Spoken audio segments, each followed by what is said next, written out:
पश्चिम ओडिशार वर्षियान नेता पूर्वतन मंत्री सुशांत सिंह वियोगरे मो तांको अमरात्मा प्रति मोर गभीर श्रद्धांजलि अर्पण करुचे।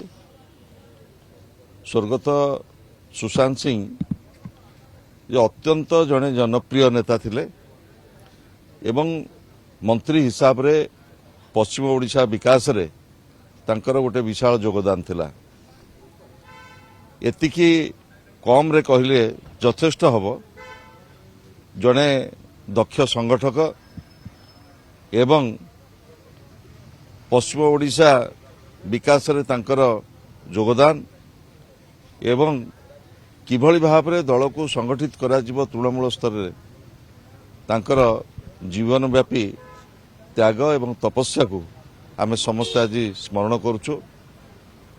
मो प्रभु जगन्नाथ पाखरे प्रार्थना करी तांकर परिवार वर्ग तांकर ज्ञाति कुटुंब तांकर सहयोगी प्रभु सहाय हुंतु, समस्त को शक्ति दियंतु ए दुख को सहिबा पे। जहाँ आपातत स्थिर होईची वर्तमान ओडिशा विधानसभा को दिन 10टा बेलू तांकर पार्थिव शरीर को निया जिवो।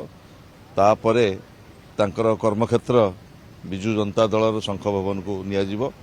सेठारे विरोधी दल नेता श्रीयुक्त नवीन पट्टनायक तांकर श्रद्धांजलि अर्पण करिवे।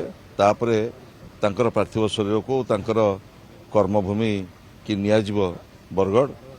सेठारे तांकर अंतिम संस्कार करा जिवो।